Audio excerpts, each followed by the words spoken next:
ஞானானந்தமயம் தேவம் நிர்மலஸ்படிகாகிருதிம் ஆதாரம் சர்வ வித்யானாம் ஹயக்ரேவம் பாஸ்மகே. நேயர்கள் அனைவருக்கும் அஸ்ட்ரோ KS ஐயங்காரின் பணிவான நமஸ்காரங்கள். மாதபல் குரோதி வருஷம் பங்குனி மாதம் 2025 மார்ச் 15 முதல் 13/4/2025 வரலும் உண்டான காலகட்டம். பொதுவாகவே மாத பலன் அப்படின்னு சொல்லும் பொழுது இந்த மாதத்தினுடைய கோள் சாரம் என்ன, இந்த மாதத்தில் வரக்கூடிய விசேஷ நாட்கள் என்ன அப்படின்றதையும், உங்களுக்கு எந்தெந்த நாட்கள் சந்திராஷ்டம நாட்கள் அப்படின்றதை வச்சு இந்த மாதத்தை சொல்லுவோம். பொதுவாகவே மாத கிரகங்கள்னு சொல்லக்கூடிய சூரியன், செவ்வாய், புதன் மற்றும் சுக்கிரன், இந்த 4 கிரகங்களுடைய மாற்றத்தை வைத்து அதன் அடிப்படையிலேயே இந்த பலன்கள் அமையும். இந்த மாதத்தில் பார்த்தடையானால் கோள்சாரத்தின் பிரகாரம், அதாவது சூரியனை தொட்டு வரக்கூடிய மாதத்தை சௌரமான மாதம்னு சொல்லக்கூடியதை நம்ம ஃபாலோ பண்ணுறோம்.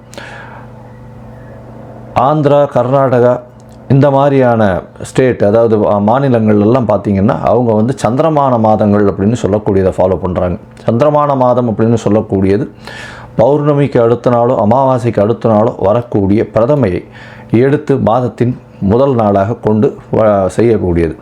நம்ம சூரியன் ஒரு ராசியிலிருந்து அடுத்த ராசிக்கு போகக்கூடிய விஷயத்தை வச்சு தான் நம்ம மாதத்தை சொல்கிறோம், மாதம் பிறக்கிறத சொல்கிறோம். இப்போ பங்குனி மாதம் அப்படின்னு சொல்லும்போது கடைசி மாதம் இந்த குரோதி வருஷத்தில். இந்த மாதத்தினுடைய கோள்சாரம் என்னன்னு பார்ப்போம். இந்த மாதத்தில் காலபுருஷ தத்துவத்தின் 2வது வீடுன்னு சொல்லக்கூடிய ரிஷபத்தில் குரு, மிதுனத்தில் செவ்வாய், கன்னியில் கேது, அது தவிர பார்த்தடையானால் கும்பத்தில் சனி, மீனத்தில் ராகு, சுக்கிரன், புதன் மற்றும் சூரியன், 4 கிரகங்கள். இந்த மாதத்தில் வரக்கூடிய மாற்றங்கள் அப்படின்னு பார்க்கும்பொழுது புதன், அதாவது 18ஆம் தேதி 18/3/2025 அன்றைக்கே வக்கரகதியில் கும்பத்துக்கு வந்துடுறார். இந்த மாதத்தில் செவ்வாய் 7/4/2025, அதாவது பங்குனி மாத கடைசியில் செவ்வாய் மிதுனத்திலிருந்து கடகத்துக்கு போகிறார். ஒரு வாரம் தான் இருக்கும். ஒரு செவ்வாய் போனதுக்கப்புறம் ஒரு வாரத்தில் மாதம் மாறிடுறது. புதன் இந்த மாதத்தினுடைய கடைசி, அதாவது 10/4/2025 அன்றைக்கி அவர் மீனத்துக்கு போயிடுறார். ஸோ இந்த மாதத்தில் மாற்றங்கள் அப்படின்னு சொல்லக்கூடியது அப்படின்னு பார்த்தோம்னா இந்த சில விஷயங்கள் தான். இந்த மாதத்தில் இருக்கக்கூடிய யோகங்கள்னு பார்த்தலையானால் குருவும் சுக்கிரனும் பரிவர்த்தனை பெற்று இருப்பது பெரிய ஏற்றம். அது தவிர புதன் ஆரம்பத்திலையும் சரி கடைசிலையும் சரி நீச்சமாய் போனாலும் நீச்ச பங்கம் அடைகிறது பெரிய விசேஷம். சனியும் ஆட்சி பெற்று இருக்கார் கும்பத்தில். இதனால் இந்த மாதத்தினுடைய பலன்கள் இதனுடைய பொறுத்து வருட கிரகங்களாக இருந்தாலும் மாத கிரகங்களுடைய விசேஷத்தை பொறுத்தே நல்ல ஒரு ஏற்றத்தை கொடுக்கும். சரி, இந்த மாதத்தில் வரக்கூடிய விசேஷ நாள் அப்படின்னு சொல்லக்கூடியது இந்த மாதத்தில் வரக்கூடிய பங்குனி அமாவாசை. பங்குனி அமாவாசைன்னு சொல்கிறது 29/3/2025 அன்றைக்கி சூரியனும் சந்திரனும் ஒரே பாகையில் ஒரே ராசியில் இருக்கும் பொழுது வரக்கூடியது பங்குனி அதாவது அமாவாசைன்னு சொல்கிறோம். 0 டிகிரி சூரியனும் சந்திரனும் இருக்கக்கூடிய காலகட்டம். அதற்கு அடுத்த நாளான பிரதமை தெலுங்கு வருடப்பிறப்பு, அதாவது யுகாதின்னு சொல்லக்கூடியது. தெலுங்கு பேசக்கூடியவர்கள், தெலுங்கு அதாவது ஆந்திரா, கர்நாடகா, தெலுங்கானா இவாள்லாம் இந்த புது வருடம் பிறப்பதாக சொல்லக்கூடியது யுகாதி, அதாவது அமாவாசைக்கு அடுத்த நாளை சொல்லக்கூடியது. தெலுங்கு வருடப்பிறப்பு பெரிய ஏற்றத்தோடு கொண்டாடக்கூடியது. இந்த மாதத்தில் பார்த்தாலேயானால் 7/4/2025, அதாவது 4/4/2025 அந்த அன்னைக்கு சந்தான சப்தமி அப்படின்னு சொல்லக்கூடியது. சந்தான சப்தமி அப்படின்றது பொதுவாகவே வளர்பிறை சப்தமி, 7ஆம் நாளை சப்தமி என்று சொல்கிறோம். வளர்பிறையில் பங்குனி மாதத்தில் வரக்கூடியது சந்தான சப்தமி. இந்த சந்தான சப்தமியில் விரதம் இருந்து இருப்பார்களே ஆனால் குழந்தை பிராப்தி ஏற்படக்கூடிய வாய்ப்பு. அதுவும் வெள்ளிக்கிழமையில் வரக்கூடிய சந்தான சப்தமியை கமல சப்தமின்னு சொல்கிறார். வெள்ளிக்கிழமையில் வரக்கூடிய சந்தான சப்தமிக்கு கமல சப்தமின்னு பேர். அந்த கமல சப்தமிக்கு ஒரே விசேஷம் என்ன அப்படின்னா, சூரியன் 7ஆவது நாளில் சப்தமியும் அதாவது பௌர்ணமி நிலவை நோக்கி செல்லக்கூடிய, அதாவது வளர்பிறையில் இருக்கக்கூடிய உங்களுக்கு சந்திரனும் இருக்கிறதுனால சூரியனை வலது கண் என்றும் சந்திரனை இடது கண் என்றும் சொல்கிறோம். அதனால் கண்ணில் பிரச்சனைகள் இருக்கக்கூடியவா அவர்கள் இந்த சந்தான சப்தமி என்றும் அந்த கமல சப்தமி, அதாவது வெள்ளிக்கிழமையில், இந்த வாட்டி வெள்ளிக்கிழமையில் வருது. அதனால் இந்த கமல சப்தமி அன்னைக்கு 4/4/2025 அன்னைக்கு கடவுளை தியானம் செய்து உபவாசம் இருந்து அந்த சந்தான சப்தமியை கொண்டாடினால் கண்டிப்பாக அவர்களுக்கு கண்ணில் இருக்கக்கூடிய வியாதிகள் பிரச்சனைகள் நிச்சயமாக அகலும். இந்த மாதத்தில் பங்குனி உத்திரம் மிகப்பெரிய விசேஷமான நாள். பங்குனி உத்திரம் அப்படின்னு சொல்லக்கூடியது ஸ்ரீரங்கத்தில் பெரிய விசேஷம், சேர்த்தி சேவையும் ஆகும். இந்த பங்குனி உத்திர நாள் அப்படின்னு சொல்லக்கூடியது 11/4/2025, அதாவது இந்த மாதத்தினுடைய கடைசியில் வருது. இது ஒரு பெரிய விசேஷம், அதாவது பெருமாளும் தாயாரும் சேரக்கூடிய அந்த ஒரு பெரிய விசேஷம் பங்குனி உத்திர நாள். வைணவர்களுக்கு பெரிய ஏற்றம், அதை தவிர சுப்பிரமணிய கடவுளுக்கு பெரிய ஏற்றத்தை சொல்லக்கூடிய நாளாக பங்குனி உத்திரம் சொல்கிறது. அதுவும் திருமணத்திற்கு உகந்த நாளாக சொல்லக்கூடியது பங்குனி உத்திரம். அதற்கு அடுத்த நாளான 12/4/2025 அன்னைக்கு பௌர்ணமி. பௌர்ணமின்றது சூரியனும் சந்திரனும் ஒருவருக்கொருவர் 180 பாகையில் இருக்கக்கூடியது. பௌர்ணமி யோகத்தில் பிறந்தவர்கள் நாடை ஆளுபவர்கள் அப்படின்ற அளவில் பௌர்ணமி யோகம் இருக்கக்கூடியது எப்பொழுதுமே. ஏன்னா சூரியனும் சந்திரனுக்கும் 2 பேருக்குமே ஒளி அதிகமாக இருக்கும். இரவும் பகலும் மொத்தமாகவே ஒளி இருக்கிறதுனால கூர்மையான புத்தி கூர்மை அதிகமாக இருக்கும். எந்த ஒரு விஷயத்திலும் அதாவது வெற்றியை நோக்கி, அவர்களுடைய இலக்கு வெற்றியை நோக்கி இருக்கக்கூடிய காலகட்டமாக இருக்கும். எல்லா விஷயத்திலையும் வெற்றி பெறக்கூடிய வாய்ப்புகள் மிகவும் அதிகம். இந்த பங்குனி உத்திரம் பௌர்ணமி இந்த மாதம் ரொம்பவும் விசேஷமான காலகட்டமாக அமையப்போகுது. சரி, இந்த மாதத்தில் ஒரு ராசிக்கும் மேஷம் முதல் மீனம் வரை எப்படி இருக்குது அப்படின்றத பார்க்கலாம். அதுக்கு முன்னாடி என்னுடைய மொபைல் நம்பர் கீழே ஸ்க்ராலிங்கில் வரும். உங்களுக்கு அஸ்ட்ராலாஜிக்கல் கன்சல்ட் தேவைப்பட்டதே ஆனால் நீங்கள் எனக்கு ஃபோன் பண்ணுங்க. உங்களுடைய date, time, place of birth, உங்களுடைய பெயர், தாய் தந்தையின் பெயர் இது வரலாம் அனுப்புங்க. என்னுடைய கட்டணம் என்னன்னு சொல்கிறேன். என்னுடைய கட்டணத்தை செலுத்திட்டு அதற்கு உண்டான யூடிஆர் நம்பர் ஷேர் பண்ணுங்க. உங்களுக்கு ஜாதகத்தை போட்டு சந்தி இருக்கான்னு பார்த்துட்டு, அதாவது பாத சந்தி, நட்சத்திர பாத சந்தி, லக்ன பாத சந்தி இதெல்லாம் இருக்கான்றதை முதல்ல பார்த்துட்டு உங்களுடைய ஜாதகத்தை போட்டு அதுக்கப்புறம் அப்பாயின்மெண்ட் தரேன். அதுக்கேற்ற மாதிரி நம்ம அப்பாயின்மெண்ட்டில் பேசலாம். ஏன்னா எனக்கு வரக்கூடிய ஜாதகத்தில் பார்த்தாலேனால் 50-70 விழுக்காடு பர்சன்டேஜ் 50 வயசுக்கு மேலே ஆனவாள்லாம் இந்த பின்ன நட்சத்திரங்களில் இருப்பா, அதாவது உடைந்த நட்சத்திரங்களில் இருப்பா, புனர்பூசம் 3ஆம் பாதத்தில் இருப்பா. அவள் புனர்பூசம் 3ஆம் பாதம் அப்படின்னு சொல்லிட்டு மிதுன ராசியை சொல்லிட்டு இருப்பா, ஆனால் கடகராசியில் இருப்பாள். அதே மாதிரி மிருகசீரிஷம்னுவா, மிருகசீரிஷம் ரிஷபமாக மிதுனமாக மாறி இருக்கும். இந்த மாதிரி விசாக நட்சத்திரம் துலாமா இல்லை இது விருச்சிகமான்றது மாறி இருக்கும். இந்த மாதிரியான விஷயங்கள்னால அவளுடைய தசாபுக்தி அந்தரம் சூக்ஷ்மம் எல்லாமே மாறக்கூடிய வாய்ப்புகள் உண்டு.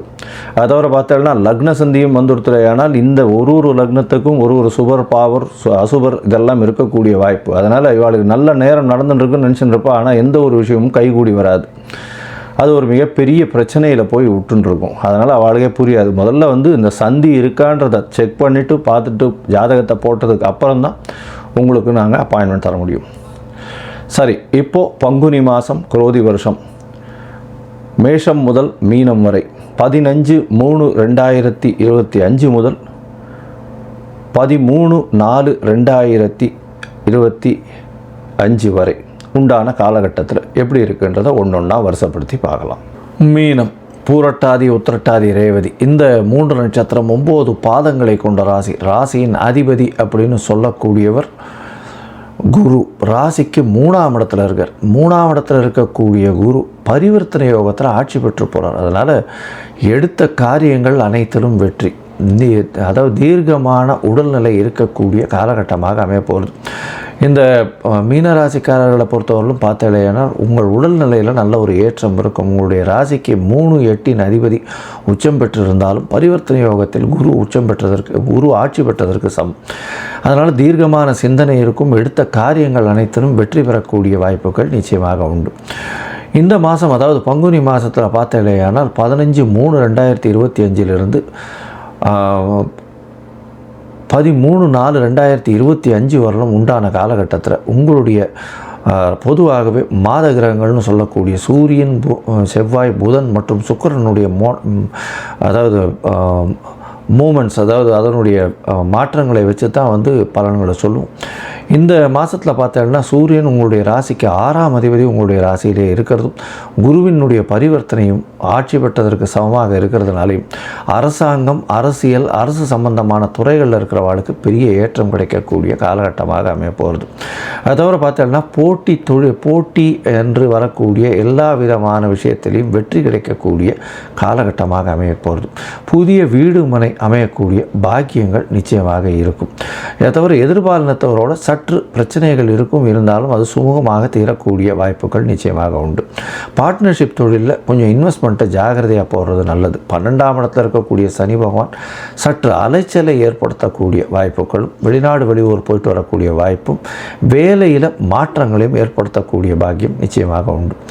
ராசியிலே புதன் நீச்சமாக இருக்கார், சப்தமாதிபதி நீச்சம் பெற்றிருக்கார். ஒரு 4 நாள் தான் இருந்தாலும் நீச்ச பங்கம் அடைஞ்சு ராஜயோகத்தை கொடுக்கக்கூடிய காலகட்டமாக அமைய போகிறது. நீச்சமாக இருக்கிறதுனால உங்களுக்கு படிப்பில் நல்ல ஒரு ஏற்றம் இருக்கும், தொழிலில் அபரிமிதமான ராஜயோகத்தை கொடுக்கக்கூடிய காலகட்டமாக இருக்கும். இன்வெஸ்ட்மெண்ட்டில் ஜாகிரதையாக இருக்கிறது நல்லது. புதிய வேலை அமையக்கூடிய வாய்ப்புகள் நிச்சயமாக இருக்கும். உங்களுடைய ராசியிலேயே சுக்கிரன் உச்சம் பெற்று போயிருக்கிறதுனால கலைத்துறையில் இருக்கிறவாளுக்கெல்லாம் பெரிய ஏற்றம். அதுவும் வந்து இந்த கலைத்துறையில் ஃப்ரண்ட் எண்டில் இருக்கக்கூடிய ஹீரோயின்ஸுக்கெல்லாம் திடீர் ஏற்றங்கள் இருக்கக்கூடிய, திடீர் படங்கள் சைன் ஆகக்கூடிய வாய்ப்புகள் நிச்சயமாக வரும். அது தவிர பார்த்தீங்கன்னா இந்த மீனராசிக்காரர்களுக்கு கடல் வாணிபம் செய்பவர்களுக்கு பெரிய ஏற்றம் இருக்கக்கூடிய காலகட்டமாக அமைய போகிறது. முயற்சிகள் எல்லாமே வெற்றி பெறும். அதாவது பேச்சு தொழிலில் இருக்கிறவாளுக்கு சற்று பின்னடைவு இருக்கும், இருந்தாலும் அவர்களுக்கு பார்த்தலையானால் கொஞ்சம் ஜாகிரதையாக பேசுகிறது மூலியமாக நல்லபடியாக இருக்கக்கூடிய காலகட்டம். ஏன்னா செவ்வாய் வந்து 2ஆம் அதிபதி, அவர் 4ஆம் இடத்துல உட்கார்ந்துருக்கார். அதுவும் வந்து நல்ல ஒரு ஏற்றத்தை கொடுக்காது, புதனுடைய வீட்டில் இருக்கிறது. உங்களுடைய ராசிக்கு பார்த்தலையானால் 9ஆம் இடத்த குரு பார்க்கறதுனால தந்தையின் உடல்நிலையில் நல்ல ஒரு சீரான ஏற்றம் இருக்கும். தாயின் உடல்நிலையில் சற்று பின்னடைவு இருக்கக்கூடிய வாய்ப்பு. பணவரவிற்கு பஞ்சம் இருக்காது, எல்லா விதமான ஏற்றங்களும் இருக்கக்கூடிய காலகட்டம். இருந்தாலும் சில நாட்கள் உங்களுடைய முயற்சிகளை தள்ளி போடுறது நல்லது. ஏன்னா 3ஆம் அதிபதியை உச்சம் பெற்றிருக்கிறதுனால புதிய முயற்சிகள்லாம் எடுத்து பண்ணக்கூடிய வாய்ப்புகள் உண்டு. இந்த மாதத்தில் பார்த்தீங்கன்னா உங்களுடைய புது முயற்சிகள், அதாவது சில நாட்கள் தள்ளி போகிறது நல்லது. அந்த சில நாட்கள் என்ன அப்படின்னு பார்க்கும்பொழுது சந்திராஷ்டம நாட்கள்னு சொல்கிறோம். சந்திராஷ்டம நாட்கள்னால் உங்களுடைய ராசிக்கு 8ஆம் இடத்துல சந்திர பகவான் வரும்போது சந்திராஷ்டமம்னு சொல்கிறோம். 8ஆம் இடத்துல சந்திர பகவான் வரார் அப்படின்னு சொன்னால் மதிகாரகன் மறைந்து இருக்கக்கூடிய காலகட்டம். இந்த மறைந்து இருக்கக்கூடிய காலகட்டத்தில் சந்திராஷ்டமம்னு சொல்கிறோம். இதனால் என்ன அப்படின்னா தவறான முடிவுகள் எடுக்கக்கூடும், புதிய முயற்சிகள் தவறான முடிவுகளும் புதிய முயற்சிகள் எடுக்காமல் இருக்கிறதும் நல்லது. வெளிநாடு வெளியூர் பிரயாணம் செல்லாமல் இருப்பது நல்லது. யாருக்கும் ஜாமீன் கையெழுத்து போடாதீங்க, ஜாகிரதையாக இருக்கும். ஒருவேளை நீங்கள் வந்து இந்த காலகட்டத்தில் பண்ண வேண்டிய கட்டாயமாக இருந்ததுனால் சந்திரனுக்கு உண்டான எளிய பரிகாரம், அருகில் இருக்கக்கூடிய கோவிலில், விநாயகர் கோவிலில் ஒரு 10 குடம் தண்ணி எடுத்து கொடுத்துட்டு போங்க அபிஷேகத்துக்கு. நல்ல ஒரு ஏற்றமும் மாற்றமும் நிச்சயமாக வரும். மொத்தத்தில் பார்த்தீங்கன்னால் இந்த மாதம் மீனராசிக்காரர்களுக்கு நல்ல ஒரு ஏற்றம் இருக்கும், உடல்நிலையில் நல்ல ஒரு ஏற்றம் இருக்கும், தீர்க்க சிந்தனை இருக்கும், போட்டி எல்லாவற்றிலும் வெற்றி கிடைக்கும். அரசாங்கம், அரசியல் இந்த விஷயத்தில் நல்ல ஒரு ஏற்றம் இருக்கக்கூடிய காலகட்டம். பேச்சில் கவனமாக இருக்கிறது நல்லது. பேச்சு துறையில் இருப்பவர்களுக்கு சற்று பின்னடைவு இருக்கும். முயற்சிகள் எல்லாமே கைகூடும். மறைந்த இடத்திலிருந்து திடீர் பொருள் வரவு, பண வரவு வரக்கூடிய வாய்ப்புகள் நிச்சயமாக உண்டு.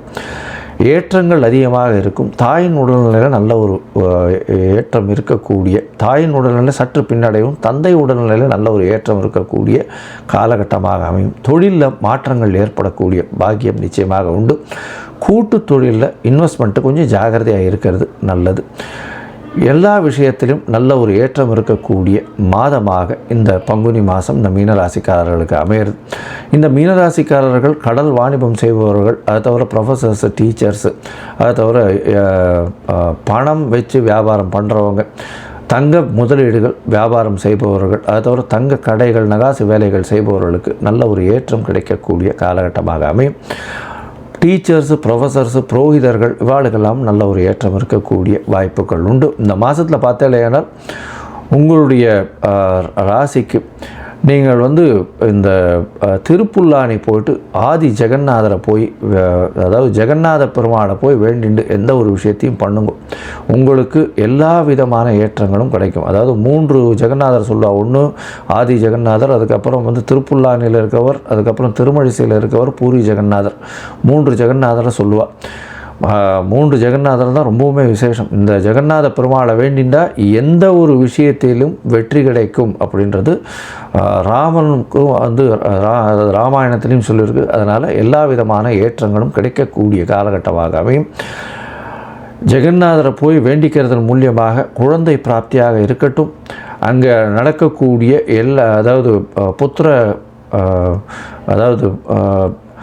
புத்திர தோஷமாக இருக்கட்டும், குழந்தை பிராப்தியாக இருக்கட்டும், எல்லா விதமான விஷயங்களுக்கும் ஜெகநாதரை போய் வேண்டிண்டு வர்றதன் மூலியமாக நிச்சயமான விஷயங்கள், நிச்சயமாக ஏற்றங்கள் கிடைக்கும் அப்படின்னு சொல்கிறேன்.